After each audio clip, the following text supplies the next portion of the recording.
in the bottom half. By selecting this option, you can type in questions for our panelists. Once you've typed in your question, hit the enter button on your keyboard to submit it. We have reserved the latter part of our program to field questions. This evening, we welcome our panelists for today's webinar, which will also be featured as an archive in our History Notes podcast section at a later date. However, it will be made available on the Greensboro History Museum YouTube channel. At your convenience, please visit www.greensborohistory.org. Select the Discover and Learn tab to hear the podcasts when available, or for more immediate viewing, select the YouTube icon at the top of the Greensboro History Museum page to access the YouTube channel. Please allow 24 hours for posting. Today's panelists include Dr. Mary Ann Jacobs, Dr. Jane Halliday, and our moderator for this evening, Miss Erica Reynolds. Dr. Jane Halliday is a professor at the University of North Carolina, Pembroke in American Indian Studies Department. Her focus is on gender and American Indian culture. Dr. Mary Ann Jacobs is an associate professor and chair of the University of North Carolina, Pembroke American Indian Department, and she is a member of the Lumbee tribe. Erica is of Cherokee, Sara, and Arawak heritage, with many years of experience in the legal field, working in civil legal education, domestic violence and sexual assault, and consumer rights advocacy, as well as working as a culture and diversity trainer, working towards equity for Latinx and American Indian communities. We'll start this evening's discussion with our moderator and longtime Indian education activist, Erica Reynolds. Let's once again welcome Miss Reynolds. Miss Reynolds, I'm going to hand it over to you now. Thank you, Catherine. We're very pleased to be here tonight to share with you guys about Native Americans, mascots, and Indigenous representation. One thing I wanted to share with you guys, when you talk about mascots, you're talking about people, not just an image. My daughter once saw an image of a mascot of a Native American. She's like, "Mommy, why do we look like that? Or why do they do that? That doesn't feel very good." And she was about 4 or 5 years old. So when you think about mascots, it may be symbolic for you, but you're talking about real people with real feelings. We're still here. So keep that in mind when you go through this presentation. Understand that, put yourself in our place, and how would you feel if someone made a mascot out of you? So with that, I'm going to hand over the presentation to Drs. Halliday and Dr. Jacobs.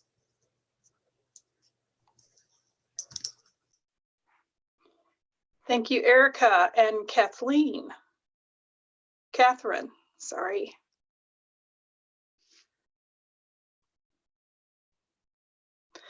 So I'm going to read this land acknowledgement for the Greensboro and surrounding areas. We respectfully acknowledge that the Greensboro and surrounding areas are traditionally the meeting place of a number of Indigenous peoples, especially the Kiowa, the Sarara, and their Indigenous Southeastern relatives, who were the original custodians of this land.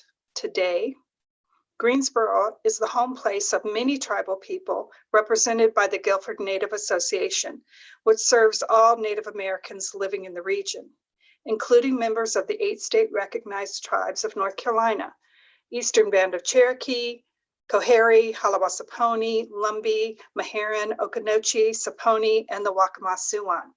We pay respect to all the Indigenous elders, past and present, who have resided in the area and have been an integral part of the history of this region.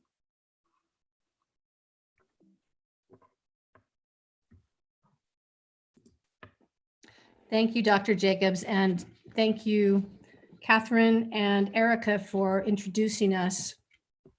I want to introduce a couple of terms. Erica already used this one. They're significant terms in discussing Native American mascots, and they are representation and appropriation. And many of you probably heard these terms already before. Representation is the way socially generated language and media represents and reproduces images. These can be around race, culture, sex, gender, nationality, disability, ability, etc.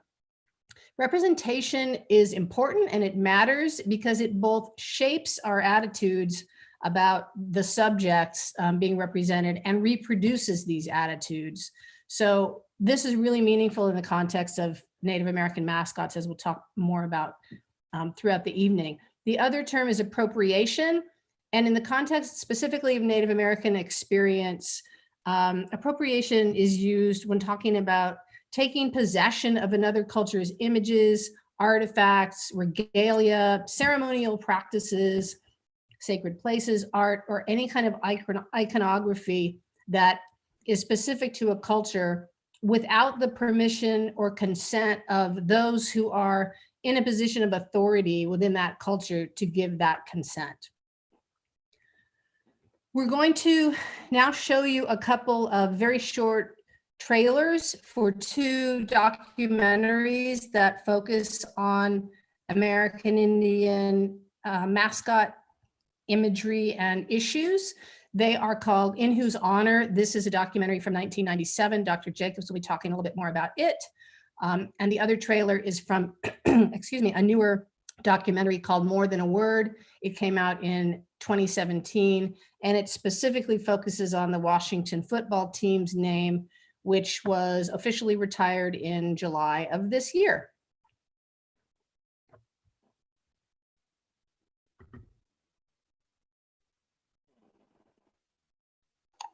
Now we're going to have a moment of transition.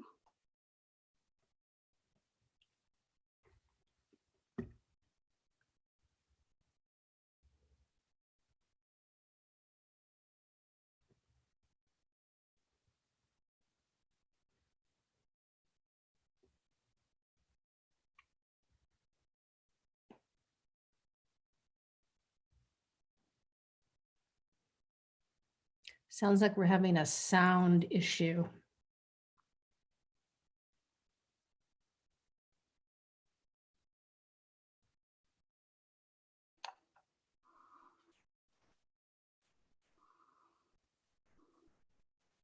Should we narrate what's happening? This is a game at the University of Illinois, Champaign-Urbana in 1992. And the woman at the center of this film is Charlene Teeters. She's being ushered out, as you can see, pushed out of the game because she is protesting the mascot, the chief. And here she is talking about her experiences as a graduate student at the University of Illinois. They had this offensive team mascot, and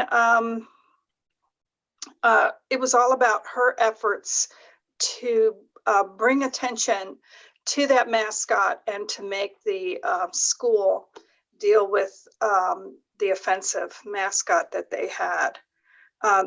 Obviously, this took a very long time. Charlene's protest started, I believe, in 1992. The school didn't get rid of the chief until, I think, 2007. Hope we can hear the next one. Go ahead. Charlene Teeter went to the school as an art graduate student. She had no, for you all at home in terms of your health and your safety. She had no intention of becoming an activist, but when she saw this mascot. Years in Native American history is currently the taking second one. South Dakota, not far from another giant memorial, Mount Rushmore. Crazy Horse was among the leaders of the Lakota Sioux who attacked and destroyed a U.S. Army regiment in 1876. A two-day battle that went down in history. Hang on, everybody. We'll get it. This is not the right trailer. We have an assistant helping us with these clips, which we appreciate. There we go. Thank you, Rodney. Said that an image is worth 1,000 words. A a concept implying that a single visual element can replace a multitude of descriptive factors, that one image can carry meaning and definition far more adequately than any verbal or written description.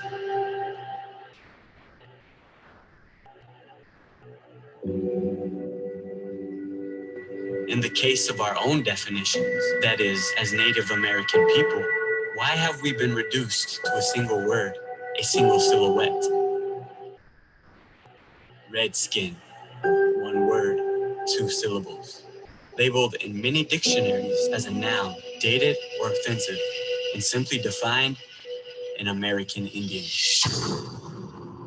Every so often, the press discovers Native peoples. The protest in North Dakota against a major oil pipeline continues to grow. How is it that they're able to proceed in the way they have? They believe their own racist stereotypes about Native people. It was never intended to be racist. 20 years ago, you didn't hear about any of this. But we're still considered these kind of like headdress caricatures living on the plains and, never went past 1900. That doesn't really allow us into like this, modern dialogue where we have all these issues that are happening. So Indians are wrapped into the fiber of America from the very, very beginning. There's a lot of complex history with DC, this football team, with race, its fan base. I'm an Indigenous person, I'm an Indigenous woman, and I have a voice, and that's the strongest thing that I have.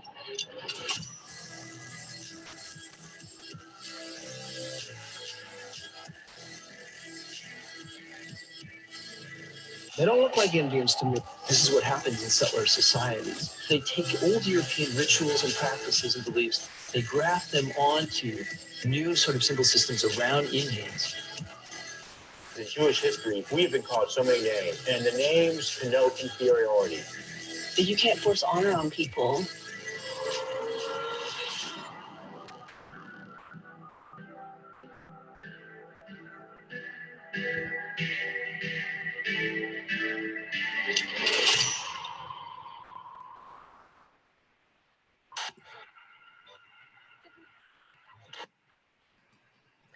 So sorry about the first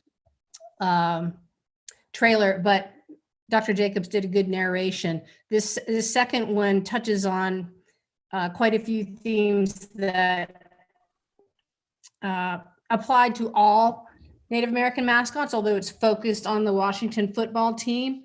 And we want to share with you some very recent research that the authors Laurel R. Davis Delano and two co-authors produced a really interesting document that examined 17 different studies of research, particularly on the psychosocial impacts of Native American mascots on both Native students and non-Native students. So this is, I'm going to read this paragraph because I think that it has some important findings. The overall point about it, though, and Frank Wallen, who you just heard narrate that trailer, used the word reduced. People are being reduced. And the overall point of these authors' findings in this paragraph anyway is really highlighting the fact that these stereotypes through mascots and logos are reductive of Native people. And they write, to comprehend why Native mascots have negative effects, one must understand the ways these mascots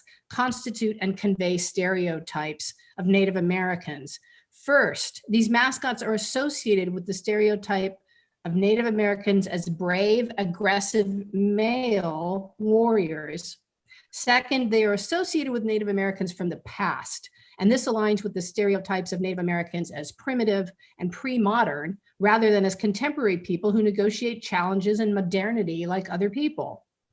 Third, these authors write, these mascots are stereotypes that employ homogeneous Hollywood image of Native Americans, which obscures the differences between Native tribes and nations and individuals within these nations.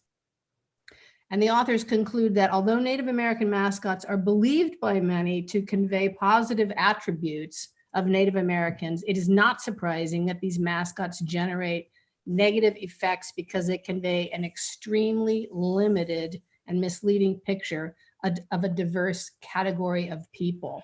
The authors noted that at the time of this article, which was published in 2020, there are approximately 2,000 teams in the United States that utilize Native American mascots, and the majority of these are associated with schools. So this has really tremendous implications on all of us who are in education as educators, as administrators, and as students, because these mascots and this kind of imagery not only impacts Native students negatively, but it disseminates these images to non-Native students of who Native Americans are supposed to be, and this isn't who they are.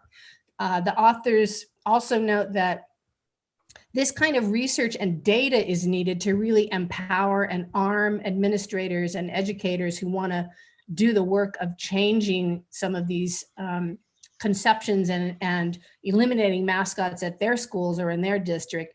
Because if you don't have this kind of research, what you have are people's opinions and feelings about the issue. And those are very powerful, but they're very divisive, and it's hard to kind of reconcile those and use those to advantage if you're trying to craft policy. So this was an interesting study, and I'll say a little bit more about it later. Over to you, Dr. Jacobs. Okay, what I do in my classes to talk about this issue is I really feel it's important to show and teach the film In Whose Honor, because of its historical significance to the issue. Charlene Teeters was the first to start protesting these. And like Dr. Halliday said, she didn't go to the school to become a advocate or someone in opposition to the school mascot. She knew about it beforehand, but she didn't have any goal of making that what her enrollment in the university was going to be about. So what I do is I start with a survey before we even see a film or begin discussing the topic. And I take this the weekend before I show the film, and I ask students to put their selection, number 1, 2, 3, or 4 on a piece of paper without their name. So it's completely anonymous, and they don't have to, have any feeling about what they're putting down there. So the question is, what's your opinion about using American Indian imagery or names in professional American sports teams or clubs?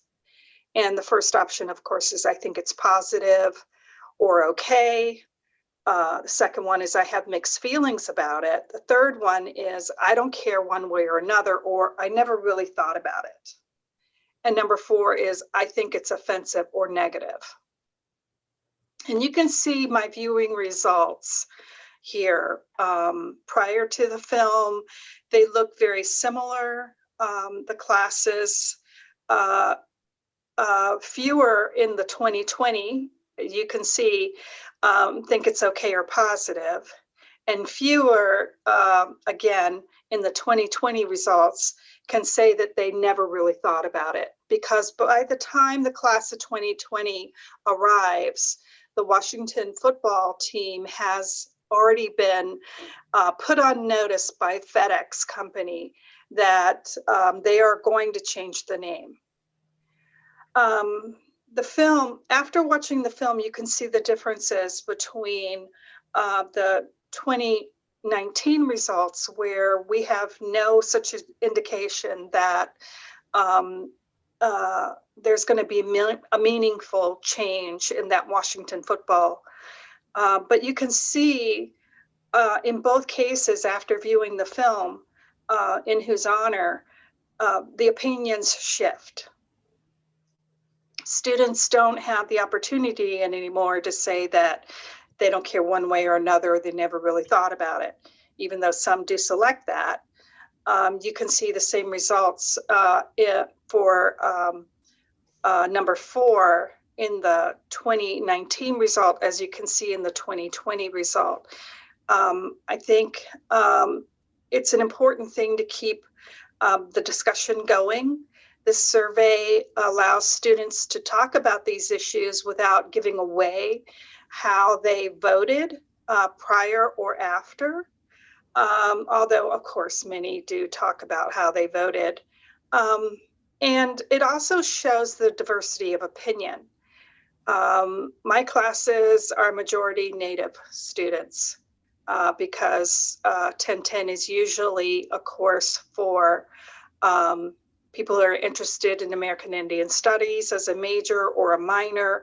And it's also where students who are enrolled in the American Indian Learning Community take that first course together as a cohort. So you can see a diversity of opinion. Robeson County is a majority Native community with a lot of diversity around this mascot issue. Many of them grow up being Washington football team fans.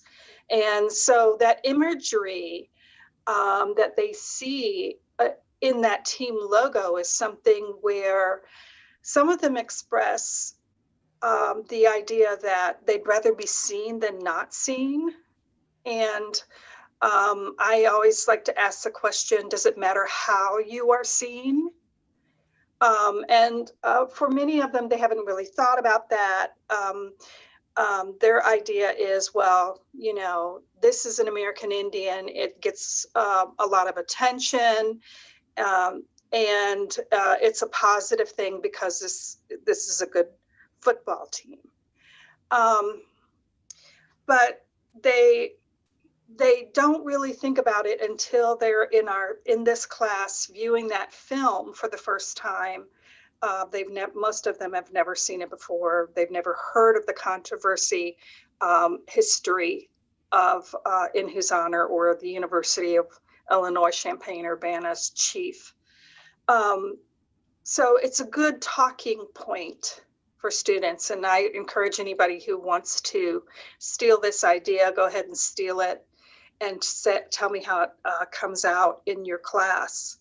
But you have to have a lot more, and we'll give you some resources at the end of our talk tonight about other ways that you can discuss this in your classes, not just with using the survey and people's, again, opinion about the imagery.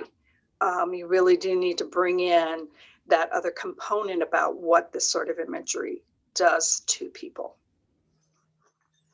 And Dr. Halliday, I'll let you add anything you'd like to. Nothing to add to that. I think that was very well stated. I have found this survey to be productive also. You know, it's a short thing, but it's kind of a baseline. And it's good to see the shift, at least to more people thinking about this than maybe had been.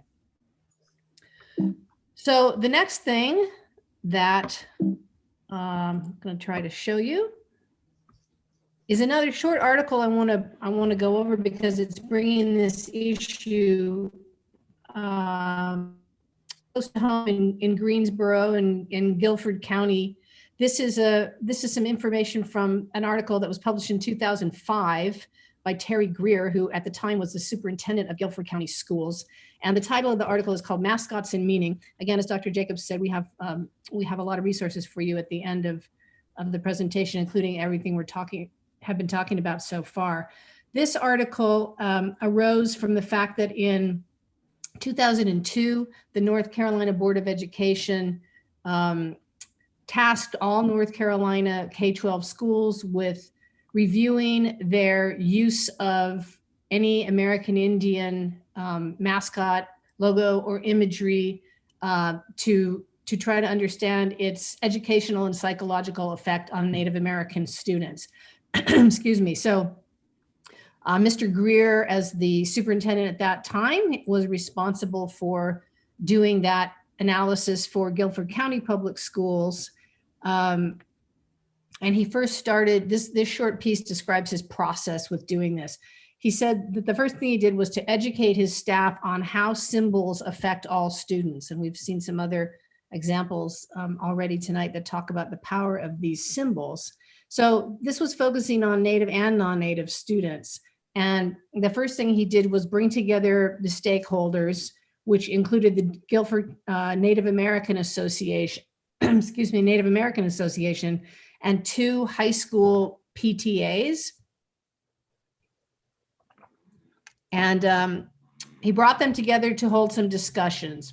Those meetings, he writes, were unproductive because although each party was cordial to the other, they were both very passionate about their perspectives and nothing really was moved forward.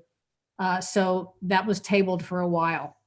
The issue was revisited in 2003 when the National Indian Education Association held its annual meeting in Greensboro.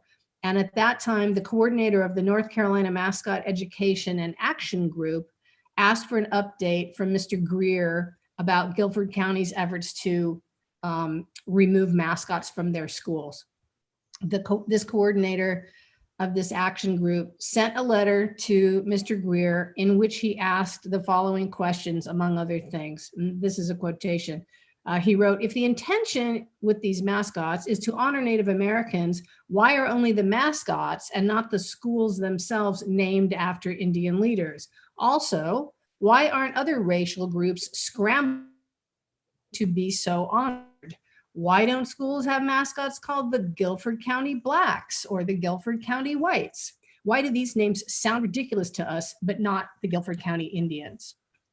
So as a result of this moment, the Guilford County School Board was propelled back to action, held more meetings, had more presentations about the issue, and began to craft a policy to eliminate American Indian mascots from Guilford County. What ended up happening, because of course there was quite a bit more controversy at that time about removing these mascots, but ultimately the school board voted 9-1 to approve a policy that did remove American Indian mascots, but didn't only address American Indian mascots and imagery. And the policy they came up with prohibited the use of American Indians or any other existing race or ethnic group as a mascot, nickname, descriptor, or similar identifier from any extracurricular club, sports team, a curricular club, an organization, or any activity if this image or name might be offensive to any existing ethnic group. Mr. Greer also discusses 4 takeaways from this process in his article. And they're pretty interesting. The 4 takeaways are, first of all, he said it's important, and this article is really addressed, I think, to administrators, but also to educators. He says it's important to recognize the link between, for symbols as links between the past and present. They're important connectors for people. He also says it's very important, of course, to listen to both sides, however far apart they seem to be. We need to respectfully listen to both perspectives. He also said that the principals in K-12 schools are key in ensuring the success or failure of attempting to move through this process in a positive way and lead the schools in developing these kinds of policies. The last takeaway, Dr. Jacobs and I find very interesting, and I'm going to read it to you in its entirety because it talks about paying homage to the past, but it is clearly talking about paying homage to the past of the non-native supporters of American Indian mascots. Terry Greer is a white male, and there's no reference in his closing paragraph about honoring the past as to what the reaction of the Guilford County Native Association or any of the Native people involved in this process had to say about it. So he writes, pay homage to the past. The staff decided to retire. He's talking about the staff of the schools that retired their mascots. Retire rather than abolish the school's Native American mascots. At separate ceremonies, that's his word, and I don't think he's using it ironically, Students, staff, and alumni witnessed the induction of the mascots into each school's athletic hall of fame. So it's interesting, they didn't actually go away. It was very important to bring an honorable closure to symbols of the past, Mr. Greer writes, at the same time introducing the new symbols of the future. So we could talk more about that, but we can also just keep going. Dr. Jacobs now is going to talk a bit about UNCP's logos and mascot. Okay, I've got the PowerPoint has the current logo and mascot for UNCP. And I'm going to read to you a little section from the book Hail to UNCP that tells the story of the history of these mascots.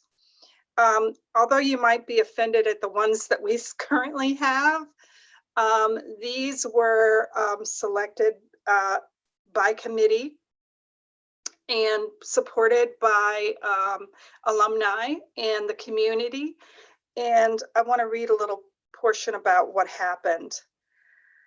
An unexpected encounter between Chancellor Oxendine, and this is Joseph Oxendine, and the university's mascot in 1992 brought Pembroke State's unintended national exposure, leading to a new mascot and its first official athletic logo.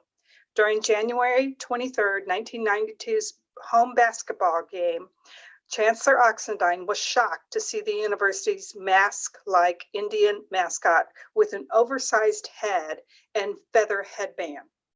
Concerned that the mascot was offensive to Indians and misrepresented the university's Indian heritage, Chancellor Oxendine immediately ordered that it not appear again until a study was completed. He appointed a committee of students, faculty, and alumni representing all races to recommend a resolution to the matter. Oxendine later said, "Inappropriate portrayals of American Indians in sports are disrespectful, insulting, and psychologically destructive to the Indian population." Many Indian students shared the chancellor's concern. Soon, Chancellor Oxendine and the university were at the forefront of the national debate over Indian mascots. More importantly, it brought an awareness of the issue to the campus, particularly how Indian mascots, athletic imagery, chants, and other behaviors promoted Indian stereotypes. Although Chancellor Oxendine intended to keep the Braves nickname, he seized the opportunity to select a new mascot and redesign the athletic logo. So you can see the redesign here. We don't have the imagery. It's pretty offensive and stereotypical for the 1992 mascot and logo. But the logo that you see now is a brave with a hawk, a red-tailed hawk behind the head.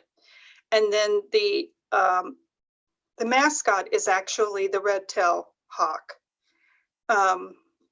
And he was named Tommy after Joseph Oxendine's brother, Tommy Oxendine, who was a World War II fighter pilot and a real important alumni of the university, as well as supporter in all of over his lifetime of the university, monetary supporter.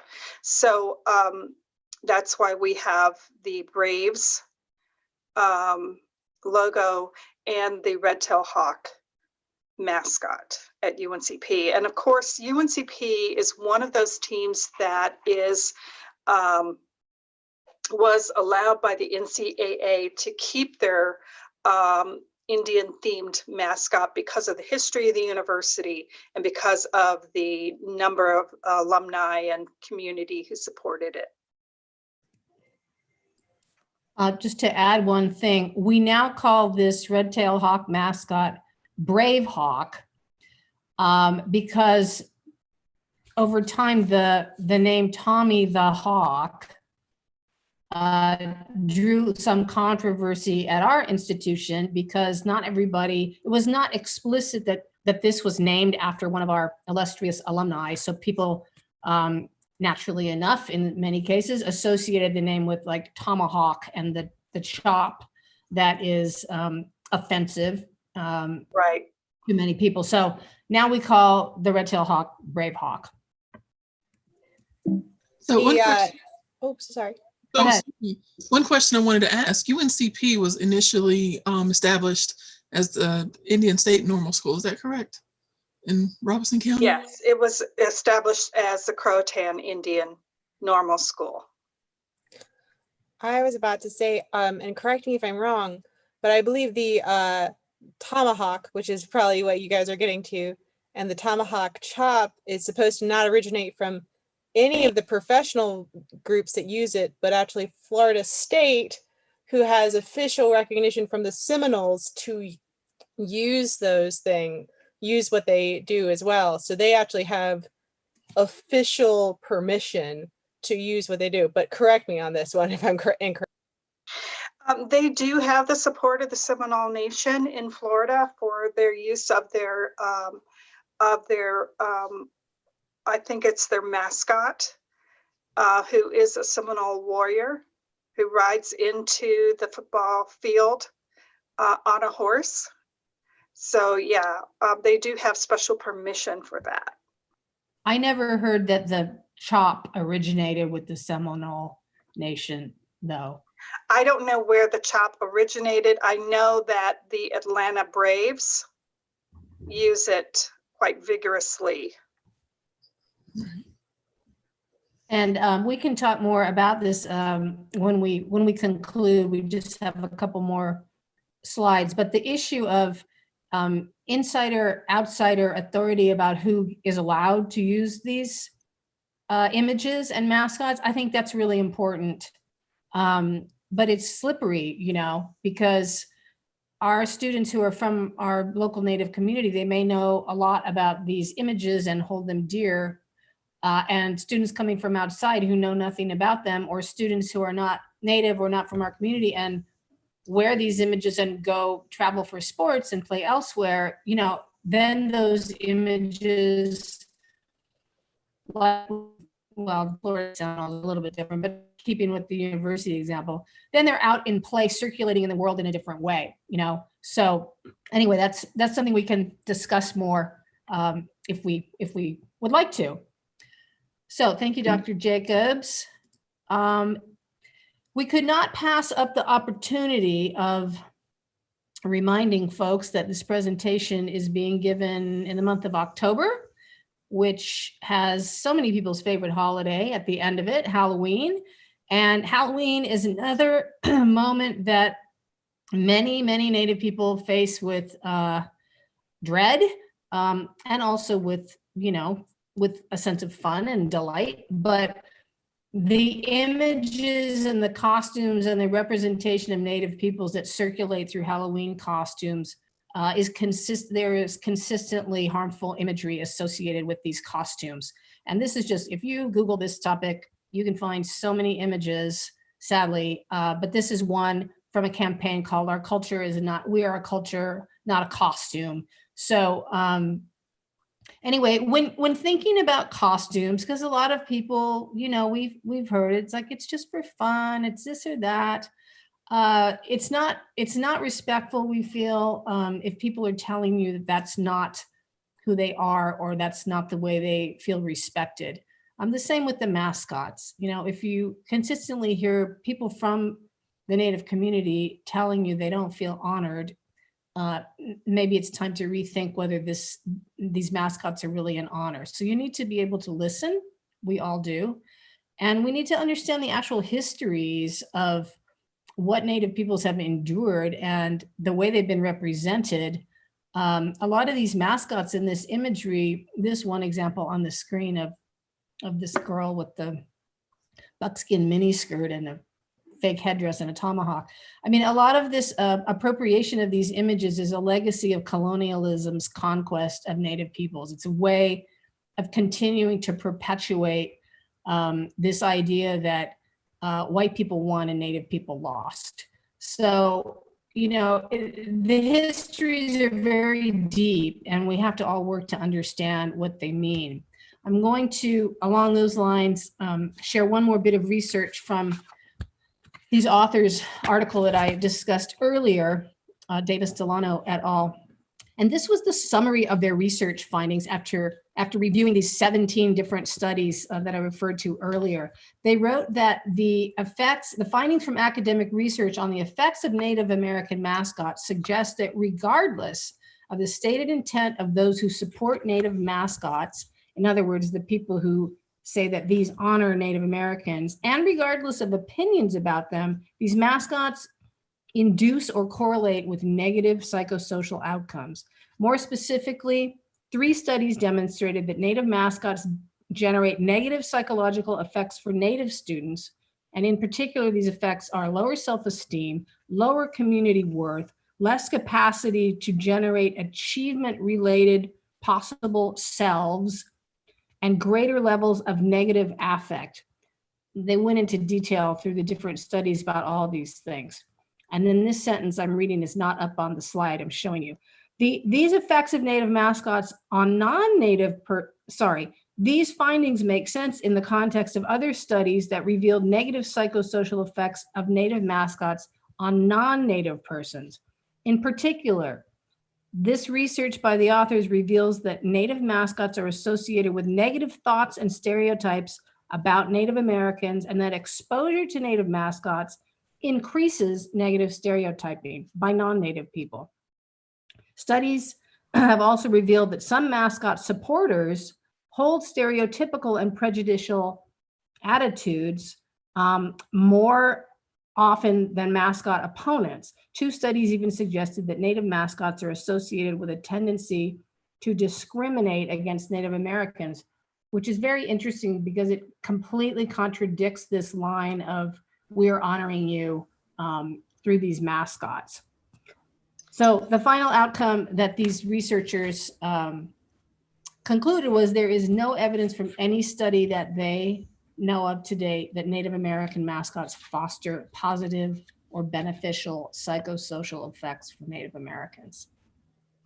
I think you can really see in the film In Whose Honor, you can really see how when the chief is being evidenced as harmful, when Native people are coming to the games and protesting the chief, they're being called names. They're being told find another school. Charlene Teeters throughout the period was receiving threatening phone calls. So you can really see how the Davis Delano study is kind of played out just by watching that film. You can actually see all of those results happening. And Dr. Halliday, if you'll back up the screen one more to look back at the Halloween slide one more. One of the important things that this imagery brings up is the sexualization of Native American women by these Halloween outfits, the sexy Pocahontas, Pocahontas is what we call them, Pocahontas outfits. They mask the real problem in Native American communities around missing and murdered Indigenous women. And we've had a lot of focus brought or attention brought to that issue this year and in years past because of missing and murdered women here in North Carolina in Indian communities. Faith Hedgepeth has been garnered some national attention because her murder at the University of North Carolina at Chapel Hill is still unsolved. So just wanted to bring that issue up as well. So you can go to the next one. It's really important to keep in mind, people think these mascots are just confined to a stadium or a sports game. They're not, and they they ripple out into really significant ways that, you know, impact ongoing traumas for historical traumas for a lot of Native peoples and communities. One thing I'd like to interject, when you talk about mascots, you're talking about portions of specific cultures that are highlighted. For instance, the headdress or the war bonnet is specific to Plains tribes, and those war bonnets were worn by men, and they were earned in honor of their accomplishments. So when you talk about headdresses, you're talking about something sacred and special. You're not talking about something, we didn't go down to the local Walmart and purchase a headdress. Those things were crafted by hand with special meaning and prayer. And when you put that as a symbol, you're taking away the meaning and the sacredness of that particular portion of a culture. And also with the Pocahontas, one of the things when we touched on missing murdered Indigenous women, which is the topic for next week's discussion, the sexualization or hypersexualization of Native American women is extremely dangerous. Native American women are about 5 to 10 times more likely to be raped, sexually assaulted, murdered, or abused. However, we're least likely to be reported. And up until recently, there were no statistics gathered with respect to, you know, the crimes perpetrated against Native American people, because we're just seen as invisible. The biggest danger with being a symbol or a mascot is that we are put back into the 1800s and not necessarily recognized as people that are still here. As a diversity and cultural trainer who goes out in the community, I can't tell you how many people have asked me, well, where's your teepee? Or did you ride a horse in? And maybe it's a joke, but it's not funny. No. There are over 565 Native American tribes in the United States, most of which did not live in teepees or ride horses or wear headdresses. So when we talk about mascots, you're talking about one static image. You're not talking about the diverse and rich cultures that, you know, inhabit this continent. So that's one thing I'd really like for everyone to understand and keep in mind when you talk about symbolism. Be very careful. You would never, ever use an African American, a Jewish person, or an Asian person as a mascot. So it should never be okay to use an American Indian as a mascot without their permission. So that's just my little point. Those are great points. And Thank you, Erica. We couldn't agree more. I'm sorry? I was going to say, I'm going to interject real quick to remind folks to put in questions if you have them. We're going to answer them in just a second. Okay, well, that's the conclusion of our presentation. We have a page with all the resources that we referred to and some that we didn't refer to. Do you want to say anything about that, Dr. Jacobs, before we take Just want to say that Laura Davis Delano study that Dr. Halliday was referring to and the Stephanie Freiberg study are both there. Warrior Chiefs and Indian Princesses, and then the psychological effects of Native American mascots, the comprehensive review. Those are there for you. The other ones are ones that you might see. They're aimed at teachers, and I thought there was a lot of good information now about, especially the one teaching tolerance and where pride meets prejudice by the NCAA. Those are really good sources. So we highly recommend that you start looking into this and start thinking about teaching it in your classroom so that people can understand why this is harmful or disrespectful to Native people. Just a quick note.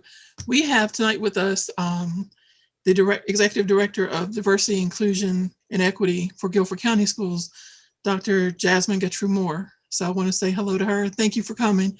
And also we have the new Indian Education Coordinator, Stephen Bill, with us tonight.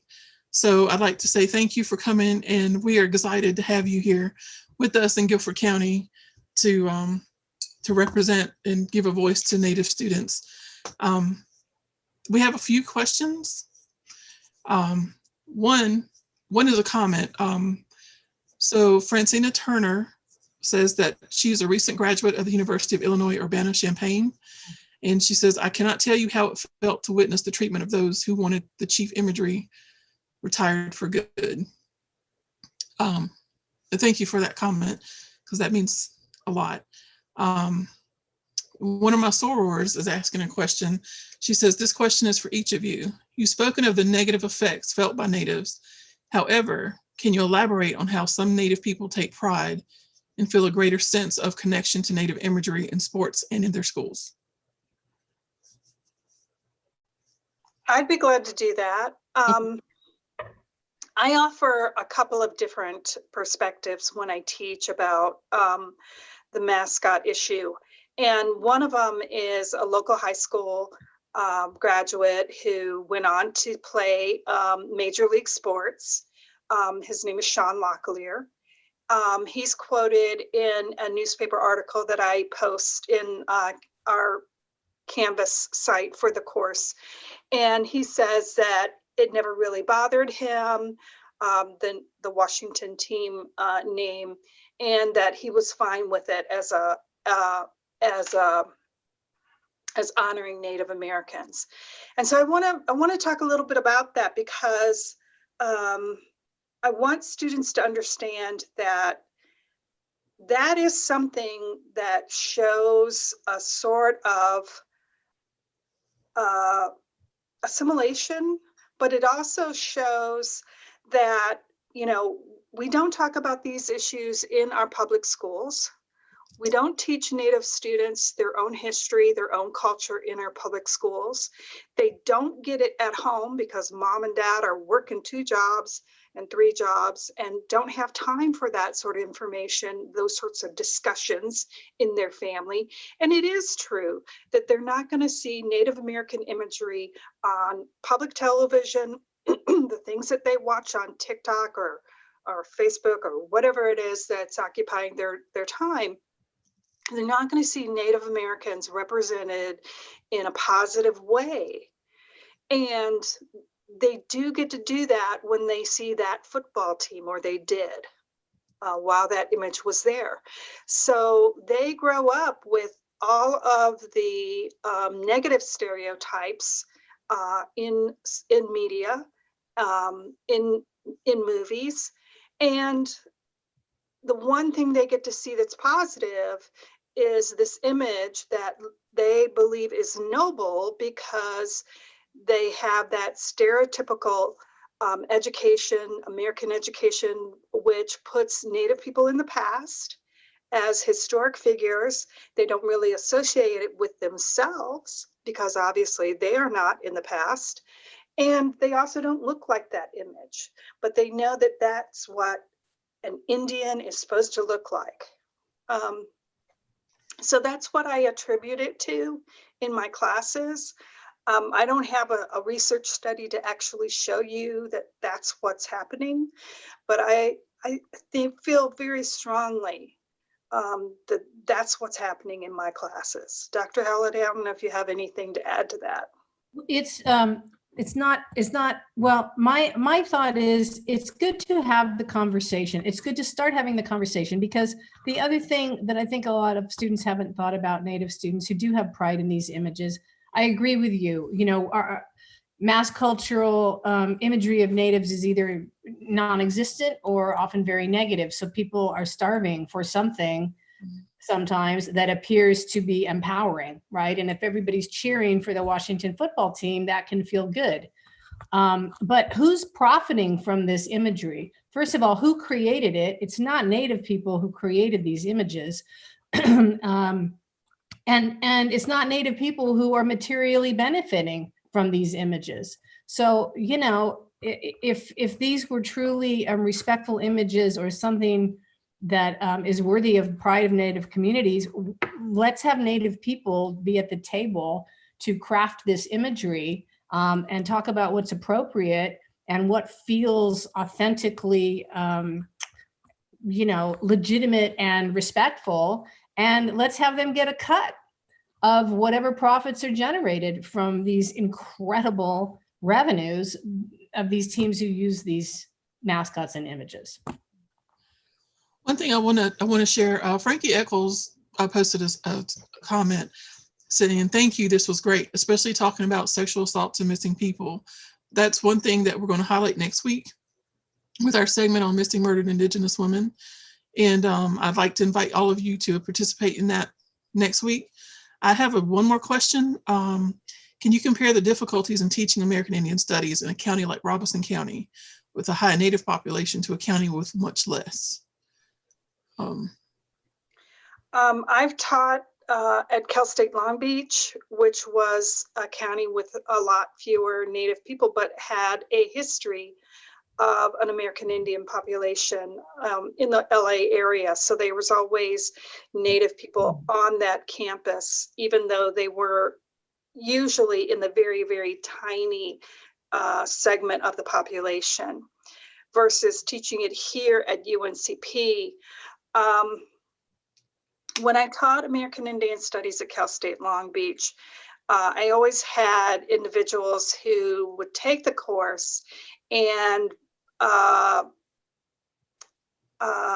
their response to the history of California Native people was, well, the Indians lost and the white people won, so that's it. Or they'd have some sort of blatant statement. And usually these were white male students who were offended at hearing the very harsh genocide of California Native people, a history that they had no experience, no knowledge of, no family lore.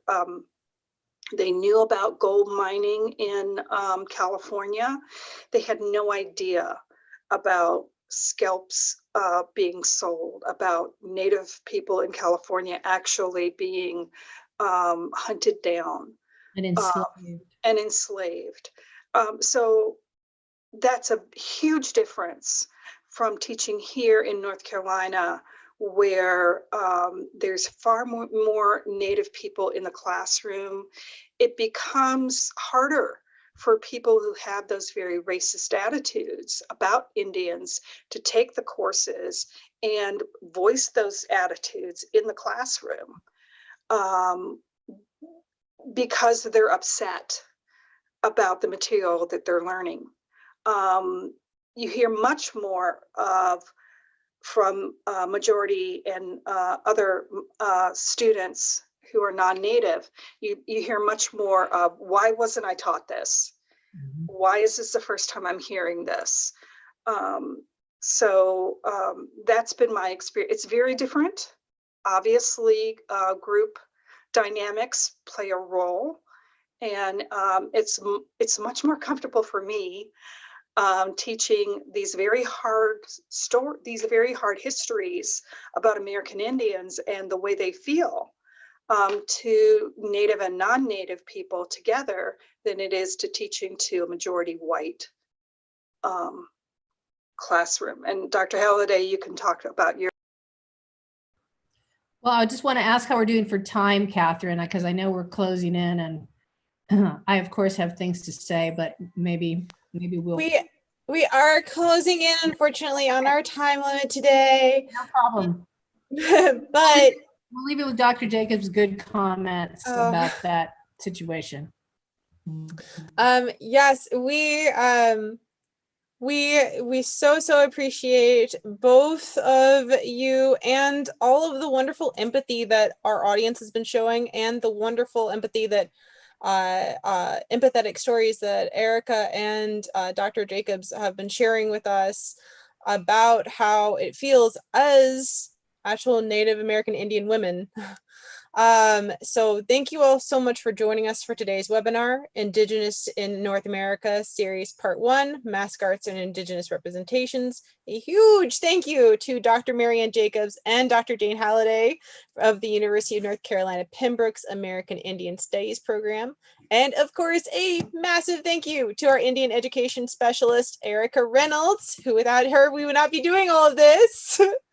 And thank you to our wonderful audience. There has been, I'm not sure if Dr. Jacobs and Dr. Halliday were able to see them, but there have been wonderful comments that have been extremely empathetic and kind, and really gives you hope with all of the very, I'm just going to go ahead and say disturbing imagery that happens with a lot of this.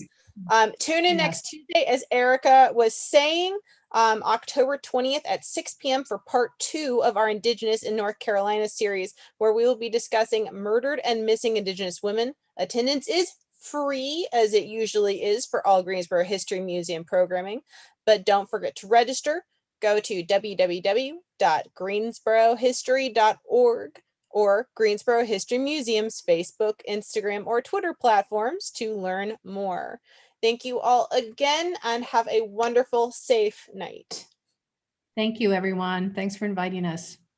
Thank you so much. Thanks for helping. We appreciate your